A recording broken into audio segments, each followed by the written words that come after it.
please subscribe and don't forget to press the bell icon to get notified whenever we upload a new video. वित्त मंत्री अरुण जेटली आज banking regulator RBI और share market regulator SEBI के board को संबोधित करेंगे। पिछले कुछ दिनों से बॉन्ड यील्ड में आई तेजी और ब्याज दरों में बढ़ोतरी की चर्चा की वजह से ये बैठक काफी महत्वपूर्ण मानी जा रही है। हमारे economic policy editor Lakshman Roy हमारे साथ जुड़ गए हैं। Lakshman, good morning. कितनी अहम है ये बैठक? क्या कुछ चर्चा हो सकती है? क्या कुछ निष्कर्ष निकलता हुआ दिख सकता है यहाँ पर? Good morning Neha. दरअसल ये बैठक काफी अहम है। हालांकि वैसे तो एक रूटीन बैठक होती है कि बजट के बाद सेबी बोर्ड की बैठक को संबोधित करते हैं, फिर रिजर्व बैंक बोर्ड की बैठक को संबोधित करते हैं, लेकिन ये इसलिए अहम मानी जा रही है क्योंकि इस बार सरकार ने long term capital gains tax लगाया है सिक्योरिटी मार्केट के ऊपर। दूसरी तरफ कच्चे तेल की कीमतों को लेकर चिंता जताई जा रही थी, वैसे वक्त लगाया गया तो ऊंची ब्याज दर की आशंका जताई जा रही है। दोनों लिहाज से दोनों बैठकें अहम है। सबसे पहले बैठक जो अभी सेबी बोर्ड की बैठक चल रही है, जिसमें वित्त मंत्री संबोधित कर रहे हैं, इसमें जो महत्वपूर्ण मुद्दा उठने वाला है वो है कि सरकार ने जो long term capital gains tax लगाया है उसका किस तरह का असर देखने को मिलेगा। वॉल्यूम की बात करें या फिर आगे चलकर शेयर बाजार कैसे लेगा इसको लंबे समय में, इस पर यहाँ पे चर्चा होने की संभावना है। दूसरी जो महत्वपूर्ण बात है वहां पर कि एक प्रस्ताव ये था कि जितने भी लिस्टेड कंपनियां हैं, जो टॉप 100 लिस्टेड कंपनियां कम से कम है, वो अपने बाजार जितने से उगाही करते हैं, बोरिंग करते हैं, उसका 25% बॉन्ड मार्केट के लिए एक प्रस्ताव था। इस प्रस्ताव पर यहाँ पर चर्चा होने की संभावना है। साथ ही साथ यहाँ पे उदय कोटक कमेटी की एक रिकमेंडेशन थी, उसकी तरफ से भी कॉर्पोरेट गवर्नेंस को लेकर उस पर भी सेबी बोर्ड की बैठक में चर्चा होने की संभावना जताई जा रही है। दूसरी जो महत्वपूर्ण बात है वह रिजर्व बैंक को लेकर के। रिजर्व बैंक में दो चीजें हैं। एक तो रिजर्व बैंक की तरफ से अभी डिविडेंड आना बाकी है करीब 13,000 करोड़ रुपए का, उस पर सरकार अपनी राय व्यक्त कर सकती है कि हम कब तक अपेक्षा रखते हैं रिजर्व बैंक से, रिजर्व बैंक किस मूड में है।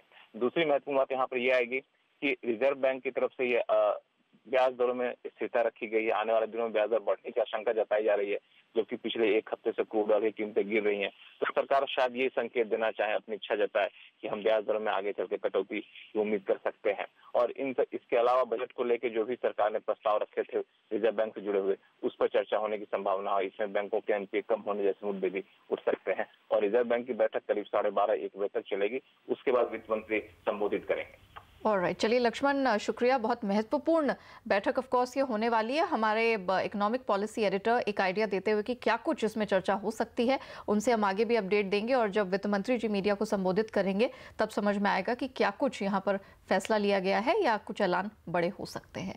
इससे पहले वित्त मंत्री अरुण जेटली कल राज्यसभा में बजट पर बोले। सरकार की 3 साल की उपलब्धियां गिनाई। महंगाई के मुद्दे पर यूपीए सरकार को घेरा। 10 साल के कार्यकाल में काम न करने का आरोप लगाया। वित्त मंत्री जेटली ने यूपीए के पिछले 3 साल में वित्तीय घाटे, जीडीपी, महंगाई दर के आंकड़ों के जरिए मोदी सरकार से तुलना की। वित्त मंत्री नोटबंदी पर भी बोले। कहा काले धन को खत्म करने के लिए नोटबंदी लाई गई।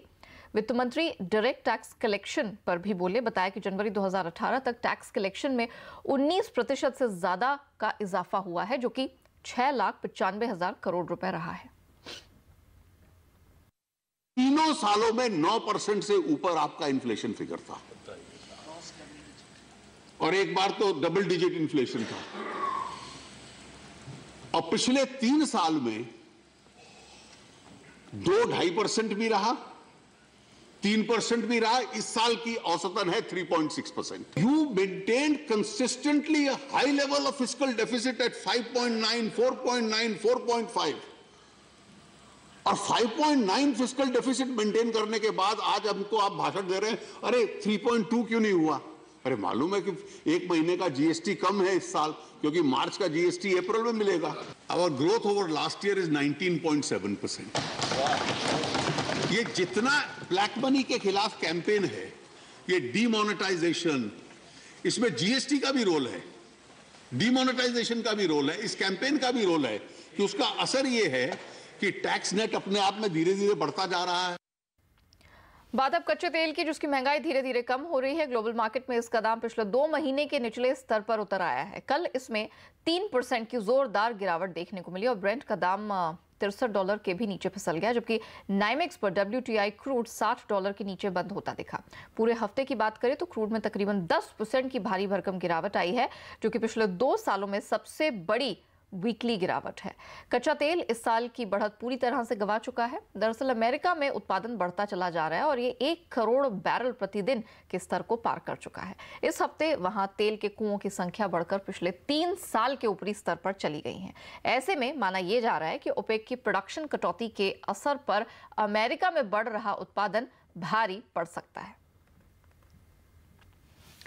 अब देश के स्टॉक एक्सचेंज सिंगापुर से चलने वाले SGX निफ्टी के लिए डेटा नहीं देंगे। इसी तरह दुबई में चलने वाले सेंसेक्स फ्यूचर को भी भारत से कोई डेटा नहीं प्राप्त होगा। देश के तीनों बड़े स्टॉक एक्सचेंज NSE, BSE और MSE ने मिलकर यह फैसला किया है कि भारत के बाहर किसी भी एक्सचेंज को भारतीय डेटा नहीं दिया जाएगा। तीनों एक्सचेंजों ने इसके लिए मिलकर एक प्रेस रिलीज भी जारी की है। NSE के CEO और MD विक्रम लिमये का कहना है कि इस फैसले से भारतीय शेयर बाजार को फायदा होगा और लिक्विडिटी विदेशों में जाने से बचेगी। देखिए, मैंने पहले भी कहा है कि liquidity moving offshore has been a concern and various options were being discussed and considered कि लिक्विडिटी कैसे इंडिया में कंसोलिडेट कर सकते हैं। तो this is an outcome of those discussions कि it is important and for the Indian market that liquidity is consolidated and not fragmented. तो BSE ने भी press release हमारे साथ ही किया है और MSCI ने भी किया है. So all arrangements that all exchanges have for offshore indices that are being used for trading offshore contracts or data that we have, data arrangements that we have, we will have to put end-use restrictions on those data vendors or market participants or exchanges that you cannot use this data for trading offshore derivatives contracts for Indian securities. अब बात कल आए दिग्गज companies के stocks के नतीजों की, numbers की। एनपीए के बढ़ते दबाव के चलते देश के सबसे बड़े बैंक SBI ने 19 साल बाद तिमाही घाटा पेश किया है। एसेट क्वालिटी भी खराब हुई है। तकरीबन 26,000 करोड़ के नए एनपीए सामने आए हैं। ग्रॉस एनपीए और नेट एनपीए दोनों बड़े हैं। नेट एनपीए बढ़कर 1 लाख करोड़ के पार चला गया, जबकि ग्रॉस एनपीए 2 लाख करोड़ के करीब पहुंच गया है। हालांकि ब्याज से होने वाली कमाई तकरीबन 27% बढ़ी है।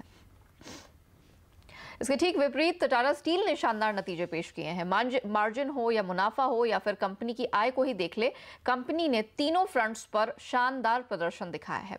कंपनी की आय 20% के उछाल के साथ 33,500 करोड़ रुपए रही है। वहीं कंपनी के मार्जिन में भी खासा सुधार देखने को मिला है, जो 13.1% से बढ़कर 17% पर पहुंच गई है।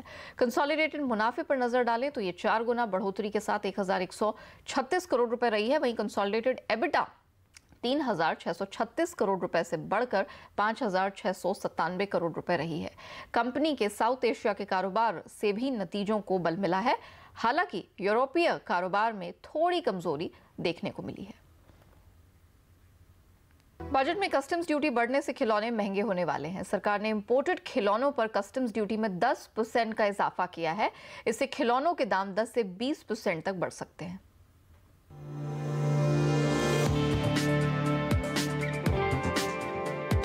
बजट ने जीएसटी और सख्त क्वालिटी नियमों की मार झेल रहे खिलौना उद्योग की मुश्किलें और भी बढ़ा दी हैं।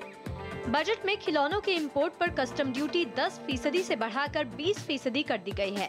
भारत में खिलौना उद्योग 9,500 करोड़ रुपए का है, जिसमें से 80% खिलौने इंपोर्ट किए जाते हैं।